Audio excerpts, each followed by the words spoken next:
Hola, muy buenos días, bienvenidos y bienvenidas a este viernes 6 de febrero del 2026. Continuamos en la línea del sentir. Estamos en una etapa donde proponemos una serie de reflexiones o propuestas reflexivas acerca de cómo nuestro ejercitar de la cualidad del sentir, de la cualidad del percibir, aquella cualidad que nos permite recibir información sobre lo otro, o sea, entrar en contacto con lo otro, sobre cómo esa cualidad la estamos ejercitando desde una postura nuclear egoísta, y cómo esa postura nuclear egoísta nos da un acceso hacia lo demás y hacia los demás parcializado y siempre relativo, o sea, un acceso visto o permitido desde nuestras propias necesidades particulares como seres vivientes, que no hemos alcanzado la plenitud humana, sino que estamos viviendo desde una etapa de infantilismo humano, una etapa de egoísmo, donde todo lo colocamos en función nuestra. Esa es la primera etapa necesaria y obligada por la cual toda criatura humana pasa sin excepción, y muchas veces también no solo pasamos por ella, sino que nunca terminamos de pasar. O sea, se nos va la vida entera viviendo desde ese mismo enfoque, desde esa misma perspectiva. Entonces, en síntesis, habíamos ido abordando un acercamiento progresivo a cómo es que funciona ese sentir egoísta, a cómo es que nuestro sentir hacia lo otro y hacia los otros se ha ido construyendo, y además de eso se sigue construyendo, tomando siempre como referencia nuestras necesidades individuales y nuestros deseos individuales y nuestros temores individuales. Pues recordemos que las necesidades tienen como voceros de ellas mismas a los deseos, y los deseos tienen como contrapartida obligada a los temores, pues el temor y el deseo van de la mano, pues el temor en ese sentido significa la imposibilidad de cumplir mi deseo, o una vez cumplido la probabilidad de que pueda perder lo adquirido. Por tanto, deseo, temor, necesidad siempre andan de un modo o de otro modo juntos y presentes, aunque uno esté predominando en un momento y el otro esté predominando en lo otro. En base a ese sentir construido sobre mis necesidades individuales, poniéndolas por encima de todo y de todas las necesidades, inclusive, de los otros y de toda otra criatura viviente, es que yo voy entonces a diseñar también mi manera de valorar a lo otro y a los otros, mi manera de clasificar a lo otro y a los otros, mi manera de querer a lo otro y a los otros, mi manera de pensar, de actuar, en fin, todas mis maneras. Se podría decir, es en base a ese sentir individualizado sobre el cual yo voy a diseñar mi modo de existir y mi proyecto de vida, o sea, la dirección que le voy a estar dando a mi vida. Desde ese punto, entonces, podríamos decir que nuestro proyecto de vida, al ser condicionado por nuestras necesidades nucleares individuales, entonces va a estar condicionado también por nuestros deseos y temores, porque a fin de cuentas las necesidades, habíamos apuntado, están estrechamente relacionadas a los deseos y temores, o viceversa, siendo mis deseos y mis temores una creación mía, porque a fin de cuentas nuestros deseos y nuestros temores son particulares, son construidos por nosotros mismos, no es que existen por sí mismos. No hay ningún temor que exista por sí solo.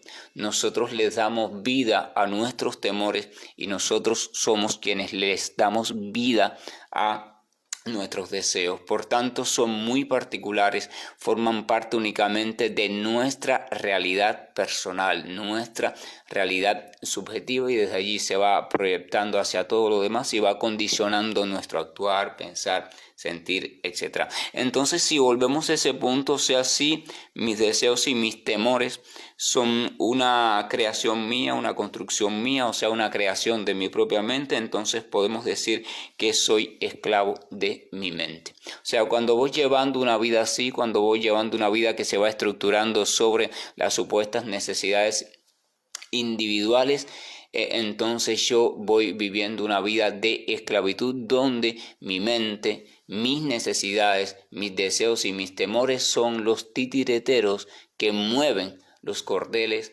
de esta marioneta que somos. O sea, somos esclavos, literalmente esclavos de la mente.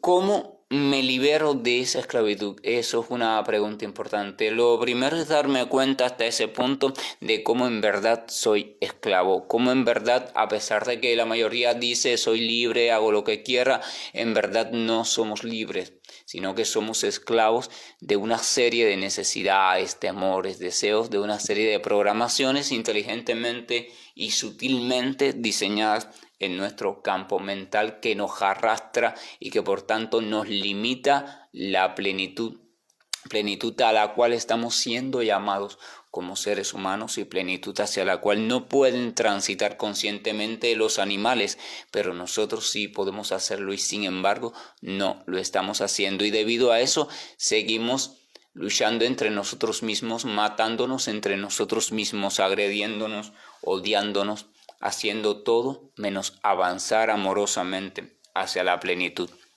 humana. Entonces, ¿cómo yo me libero de esa esclavitud que yo mismo he contribuido a fortalecer durante toda mi vida? ¿Cómo nos podemos liberar? ¿Cómo la observamos? ¿Cómo podemos tomar conciencia de ella? ¿Y cómo podemos tomar también alguna medida en ese sentido? Bueno, si el temor-deseo, si esa dualidad, si esa dicotomía de temor-deseo es el núcleo de esa esclavitud, entonces, por lógica, solo silenciando o solo trascendiendo, solo dejando de lado a esa dualidad de temor-deseo, es que yo voy a poder liberarme. Eso es un pensamiento lógico.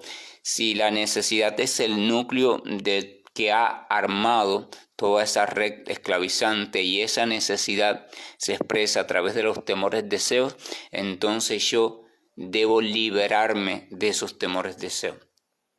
No es quedarse sin temores deseos, porque de alguna forma los deseos y los temores siempre van a estar presentes, sino que se trata de liberarme del dominio de ellos, que no sean ellos quienes arrastren mi actuar, mi pensar, mi sentir, mi querer, etcétera.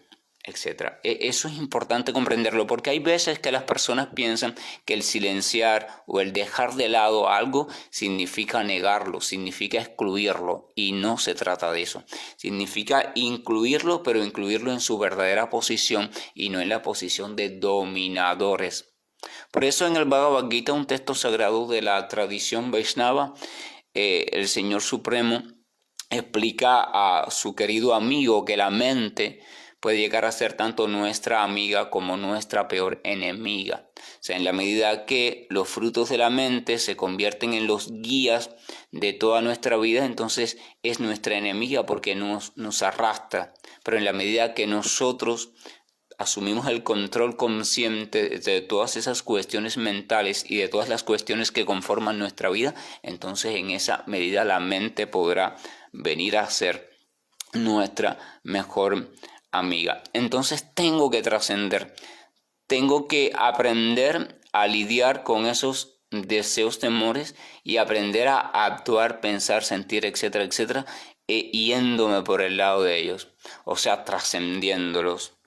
Debemos entonces aprender a actuar dejando de un lado los deseos, temores. Cuestión nada fácil, cuestión nada simple, porque nuestra vida está armada y construida sobre deseos, temores, y la estructura interna de nuestra vida está también sustentada, estructurada de tal modo que respaldan que los deseos, temores, lejos de solucionarse en el tiempo, se refuercen, porque así es la mente.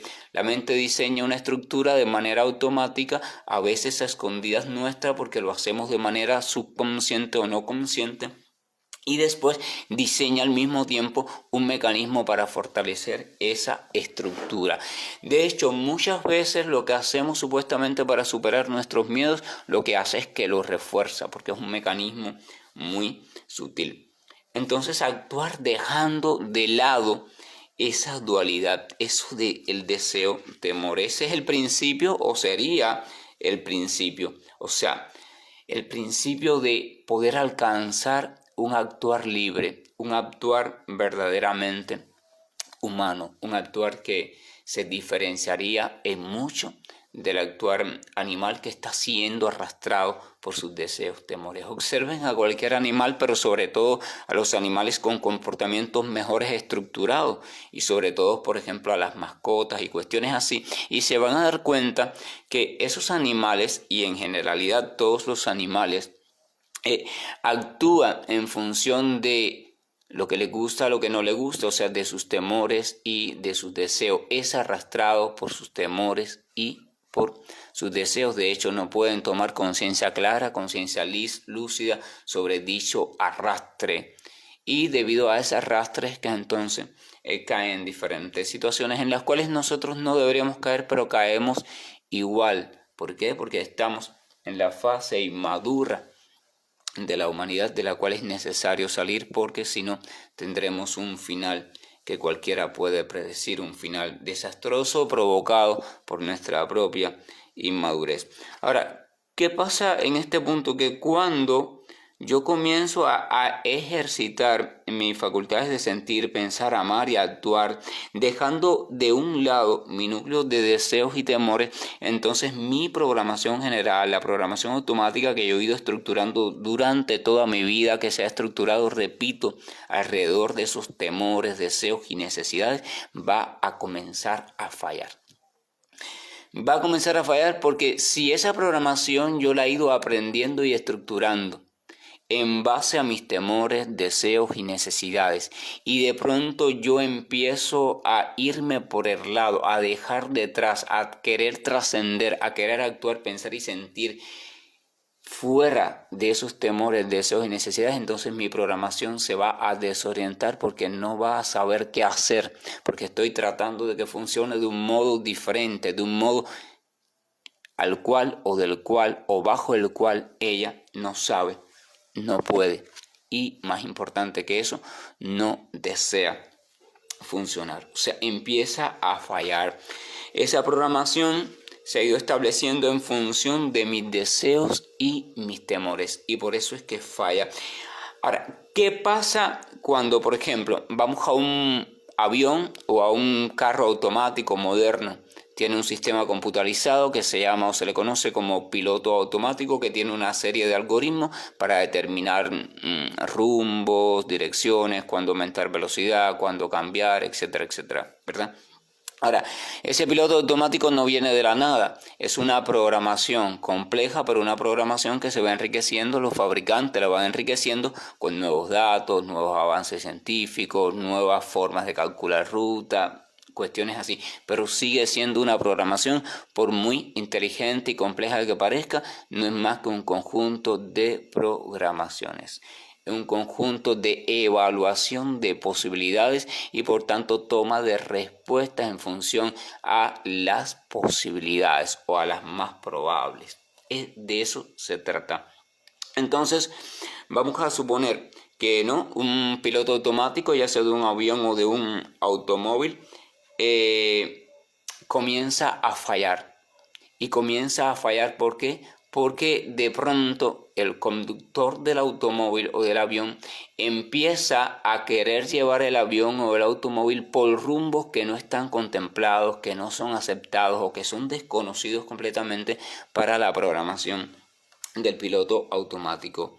Entonces, ¿qué pasa cuando ese piloto automático comienza a fallar? Porque se le está llevando hacia rumbo que él no reconoce. La respuesta es simple: todo el proyecto de vuelo de ese avión o todo el proyecto de recorrido de ese automóvil entra en crisis. El piloto automático comienza a enloquecerse. Ese piloto automático no sabe qué hacer. Ahora, veamos eso aterrizándolo a nuestra vida. O sea, visto desde nuestra vida, eso significa que nuestro viejo proyecto de vida, nuestro viejo modo de vida, comienza a perder fuerza y comienza a desarmarse, a desestructurarse.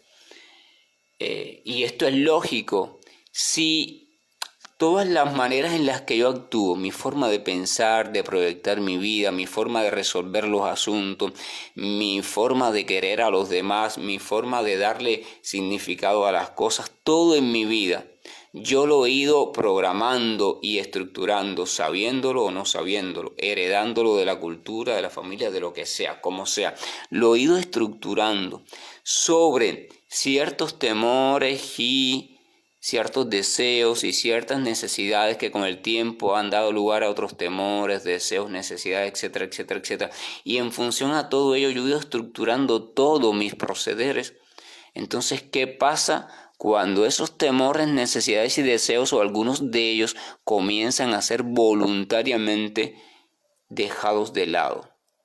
Entonces mi programación de vida, mi programación de cómo actuar, cómo hacer, cómo querer, cómo esto, cómo aquello, se va desorientando, se va desarticulando. Traten de ver la lógica de este proceso.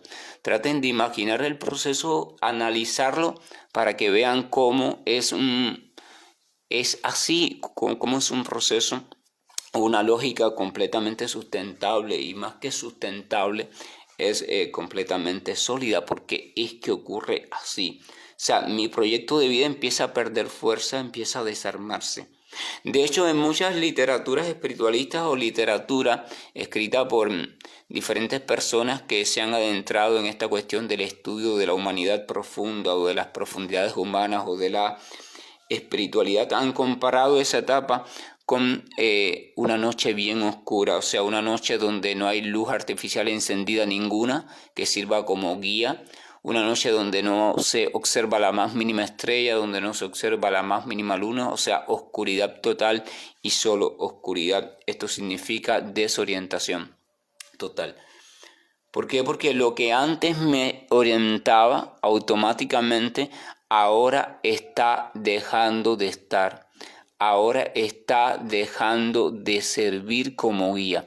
Entonces me quedo literalmente, me voy quedando literalmente sin guía.